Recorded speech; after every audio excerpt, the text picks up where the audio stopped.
Isipin mo ang pinakamapanganib na hayop sa mundo.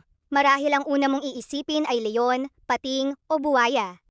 Pinakamapanganib na hayop ay isang nilalang na napakaliit at madalas nating hindi pinapanganan. Sa dokumentaryong ito, alamin natin kung alin nga ba ang pinakamapanganib na hayop sa mundo at kung bakit mas marami itong napapatay kaysa sa mga mababangis na mandaragit. Ang MGA, karaniwang pinaghihinalaang mapanganib.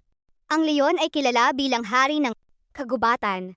Ang mga pating naman ay kinatatakutan sa karagatan.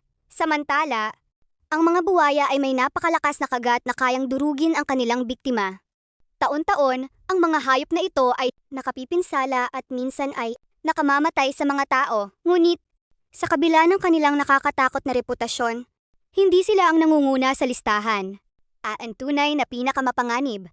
Ang hayop na responsable sa pinakamaraming pagkamatay ng tao bawat taon ay ang mosquito.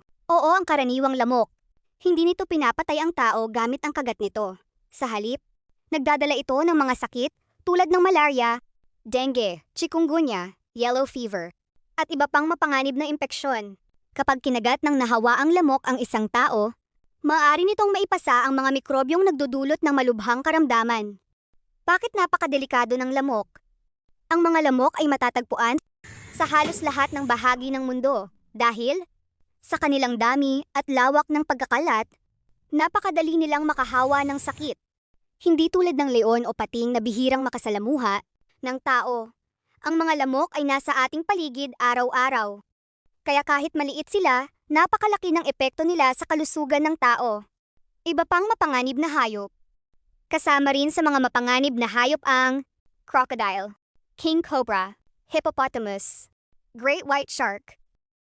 Bagamat nakakamatay ang mga ito, mas kakaunti pa rin ang bilang ng kanilang mga biktima kumpara sa mga sakit na ikinakalat ng lamok. Sa unang tingin, maaring isipin nating ang pinakamapanganib na hayop ay isang malaking mandaragit na may matutulis na ngipin o malalaking kuko.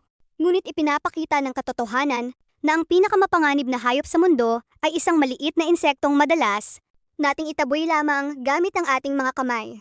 Minsan, ang pinakamalaking banta ay hindi ang pinakamalaki o pinakanakakatakot na nilalang, kundi ang pinakamaliit na hindi natin gaanong pinapansin.